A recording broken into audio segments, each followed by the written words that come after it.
So unlike most of the others here, I am not out building a whole lot of new technology. I am not trying to build a new rocket. I am merely trying to repackage what we do already. Okay? We know how to put things in orbit.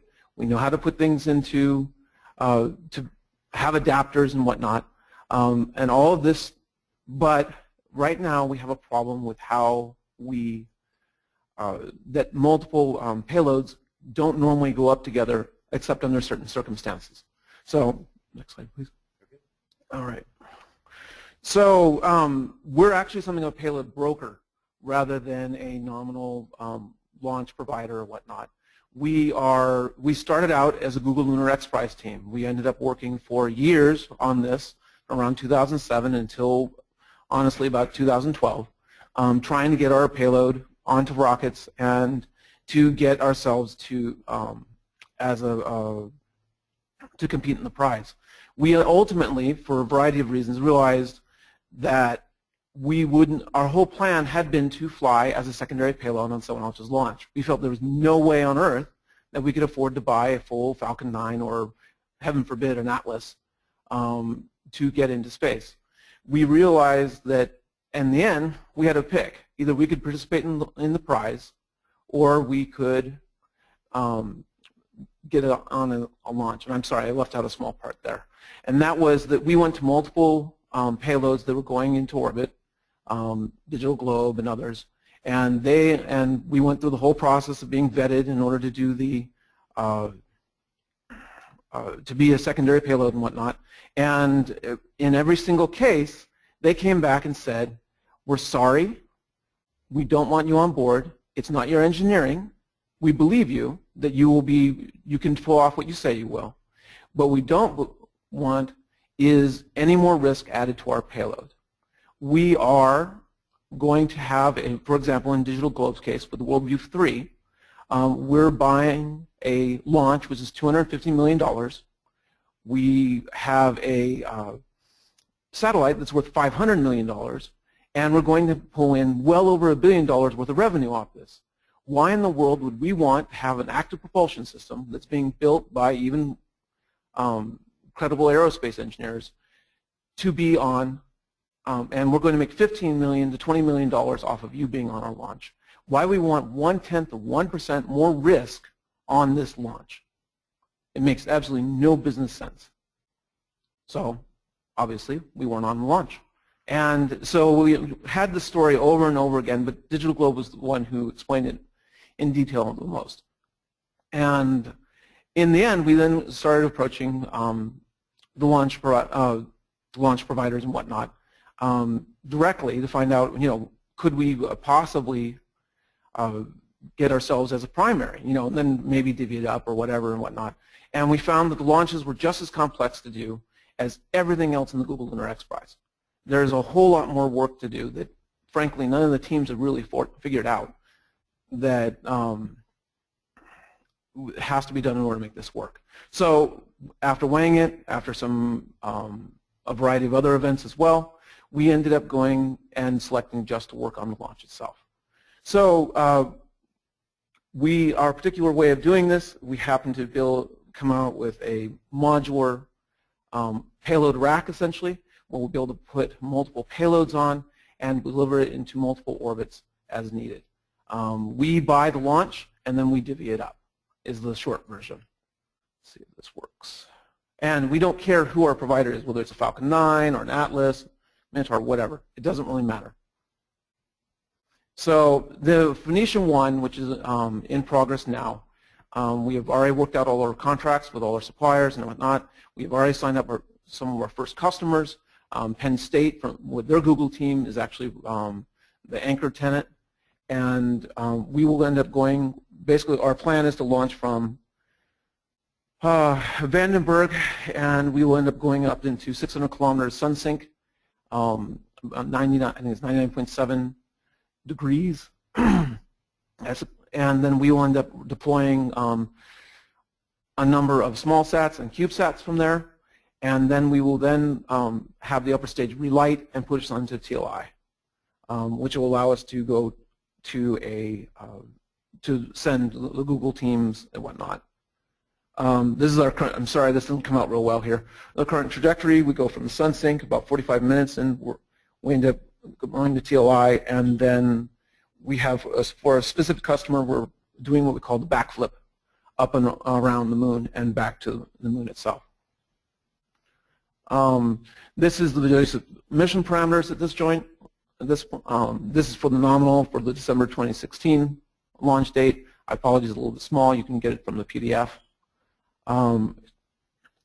And so what's different here, though, is that when we do this, we're not just giving you a launch. We're providing the insurance. We're providing the communications, the integration, the fueling if it's necessary. And because we are the primary, this large conglomerate, we are actually allowing folks with active propulsion systems and whatnot to be on this flight. This is Atom Works will be producing the payload rack. TIVAC is producing the will qualify the system. Orbital will end up Orbital Sciences, that is, will do the integration down at Vandenberg, and Astrotech will do all the fueling. And currently, the plan is to do work with SpaceX. We have not as yet signed the contract. I'll be honest. So the payload rack itself is extremely simple. It's reconfigurable, and it's a composite structure, and it will be ended up mating to a Sherpa from Spaceflight Services in order to do the last part of the mission for the particular customer. So in this particular case, we will be taking CubeSats, and TIVAC is the company that will be doing the integration and managing the deployment and whatnot. So it's relatively simple and straightforward. Questions? Thank you for that. So yeah, so this is another really good example of one way to create a startup is you find out the part that nobody can do and most people don't want to do and say, we'll do that if you pay us. Exactly. And it's actually found that there's a lot of details that, like, unfortunately I don't have a slide with all the folks we're working with. Logix is doing the mock. We got Spaceflight doing the Sherpa for that particular customer for the swingback. We have Atom Works and TIVAC and Orbital Sciences, and I mean the list just goes on. We've already worked our way through it and figured out what needs to be done, which is not. Right. When we started out the Google Enterprise, it started out. We thought it was, I won't say simple, but it would be relatively straightforward about what you had to do, and it's not. Yep. No, thank you for that, and that's a. That's a common entrepreneurial paradox. Everything starts off simple, and then suddenly it's a lot more complicated than you thought it was. There's a reason this stuff is expensive. But the other is that also creates an opportunity. And I also think from discussions we've had earlier in the week that there's, in fact, a very bright future for integrators and brokers of many different kinds. That's we think getting to the moon is going to start off with different carriers to L1.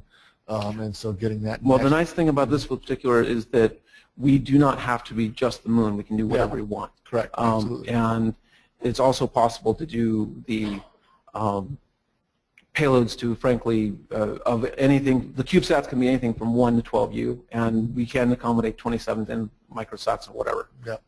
Thanks. Any questions in the room?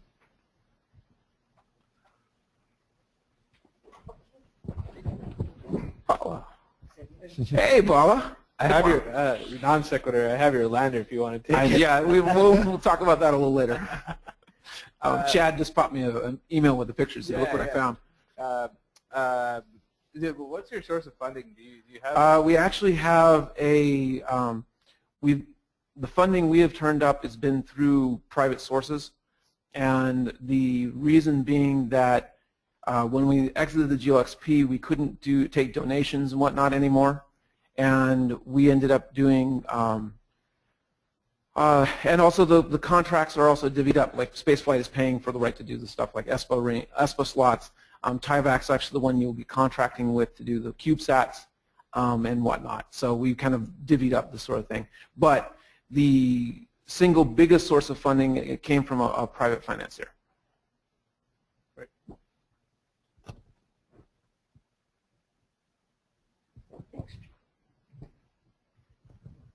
Hi, Chris Craddock, Rocket Star.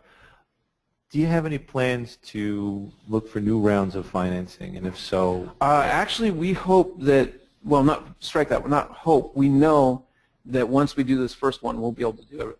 We won't need any further financing. We've already done the financial for the whole thing, and we just needed the bootstrap in order to finish up the deposits and everything.